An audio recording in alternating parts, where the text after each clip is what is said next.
coming out the front.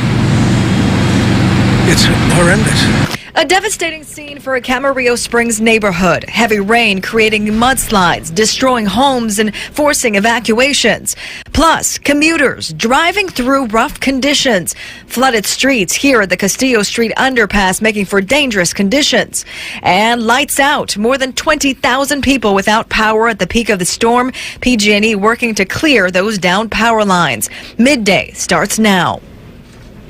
Good morning, everyone, and welcome to Midday. I'm Sharon Roger. Joe has the day off. Thanks so much for joining us. We continue our team coverage of this massive storm. Meteorologist Meredith Garfalo is tracking the latest on the rain. But first, we begin the heavy rain that caused a destructive mudslide. It's destroyed 7 homes, a dozen others damaged. News Channel 3's reporter Kelsey Gherkin standing by live in Camarillo Springs with a look at all the devastation. And Kelsey, Sharon, I can tell you that the Sheriff's Department just told us just a few minutes ago that there are at least 10 homes that are red tagged. That means that no one can go inside those homes. There are another 3 homes that are yellow tagged. So those homes nobody can sleep in tonight, and they have to make repairs to fix their homes to make it green status. And this all started late last night, overnight, just after 2 o'clock in the morning. And you can see the destruction here. We have boulders, rocks, mud, debris piled up a good 15 feet high all the way to the top of the roof behind these homes. And those rocks and mud, they actually pushed their way through the sliding glass door and made it to the front of some of these homes. Now, firefighters did have to rescue 3 people from inside 2 of these homes. Everyone else got out safely. No one was injured. And I spoke to one of the neighbors here just a little bit ago to see what he had to say about this destruction. The rocks are 20 feet high. I mean, it's just a wall covers the whole street. It's shocking, but we're all safe.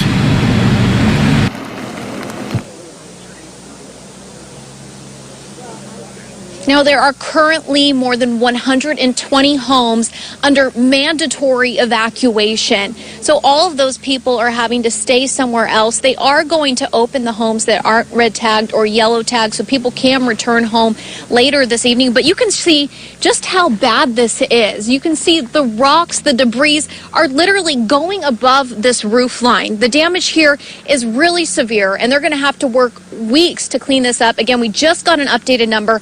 At least 10 homes are red tagged and no one can stay in them. Reporting live in Camarillo Springs, Kelsey Gherkin, News Channel 3. Kelsey, thank you. Our hearts go out to those families. Further south, a mandatory evacuation has been issued in Glendora. That's the neighborhood where the Colby fire scorched the hillside. The worry is that our intense rainfall will trigger flooding and mudslides there as well. Well, we've been tracking the rain hour by hour all morning.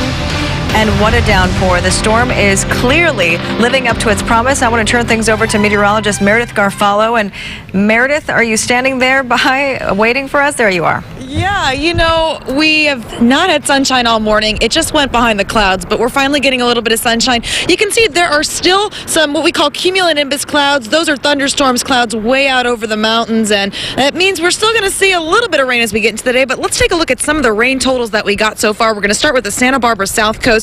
You can see that some of the passes and canyons saw over 4 to 5 inches of rain. We also saw rain on the North County of Santa Barbara, anywhere from 2 to 3 inches in most places. Napomo definitely a front runner, and we're still going to get a little bit more. If we take a look at some of the rain totals in San Luis Obispo County, we saw anywhere again from 1 to 3 inches of rain, which is what we've been tracking this whole time. And then Ventura County, your rainfall totals coming in still, but this is as the 10 a.m. hour. You can see we definitely got a good amount from this storm, and we're pretty happy with it. We're going to be live storm tracking this all morning for you. I'm going to break it down, Sharon, in a little bit and let you know what we can expect for the rest of the day today. Back to you in the studio.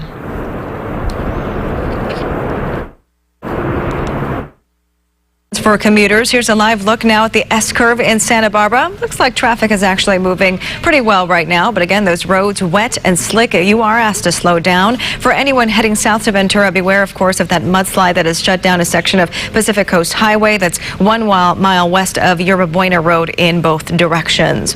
And in San Luis Obispo County, Department of Transportation crews are busy cleaning up the rocks and boulders that slid into the roadway. This is a shot of a maintenance crew along Highway 41 between Morro Morro Bay and Atascadero. The Santa Barbara County Public Works crews has closed a number of roads because of mud and flooding problems. Take a look at this in South Santa Barbara County. Cathedral Oaks Bridge west of Turnpike Road near Tucker Grove Park is down to one lane in each direction.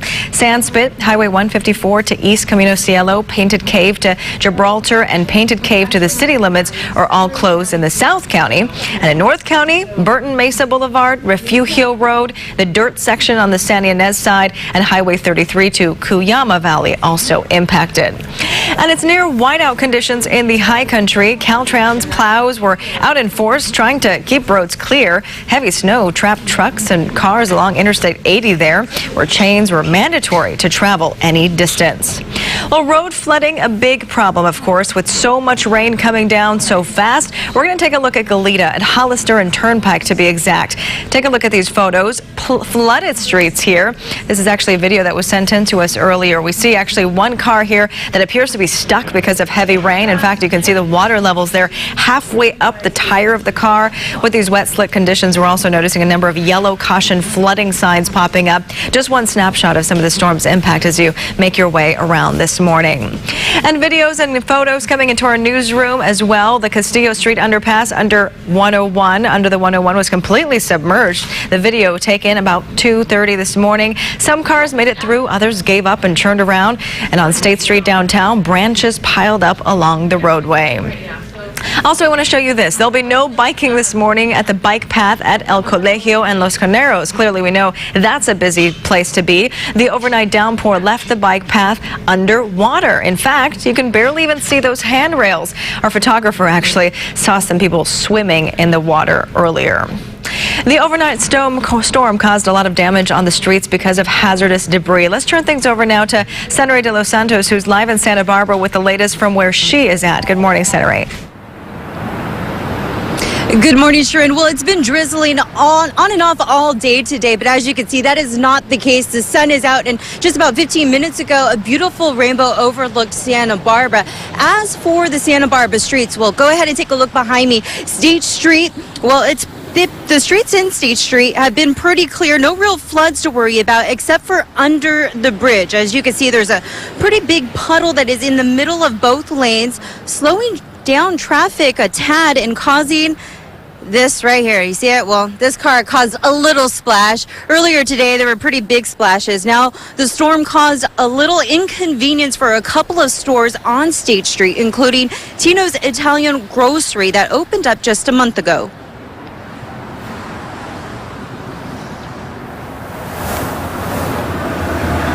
So we got in about 6 o'clock, and all of our drains here had been like they were overflowing. They couldn't take the water. And we opened up the door, and water had come in through the wall and under all the doors. So we had about a solid inch of water throughout the entire store.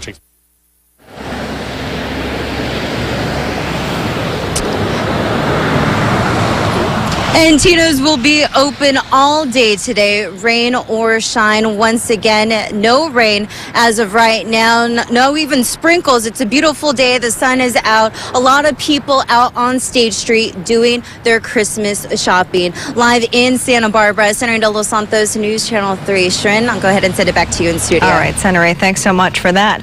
Well, at the peak of the storm, at least 22,000 PG&E customers were without power. We're now learning that number has gone down. They have been working throughout the morning and hoping to restore power by tonight. PG&E crews ask customers to please be patient as they resolve the issues brought on by the high winds and heavy rain.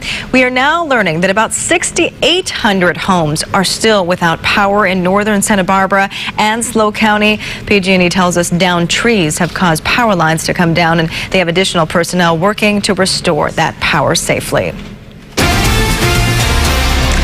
Parts of the San Ynez Valley got hit hard by this slow-moving storm. We're hearing reports of dozens of trees down. Check this out. Bridget Ortiz took this picture of a large tree that fell in front of the Albertsons parking lot in BUELLTON. It nearly blocked the entire front entrance to the store.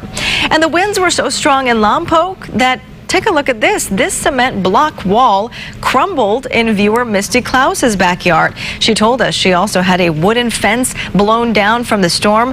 We, of course, love to see your photos. You can always contact us through our website at KEYT.com. Well, still to come on midday, barely making the deadline.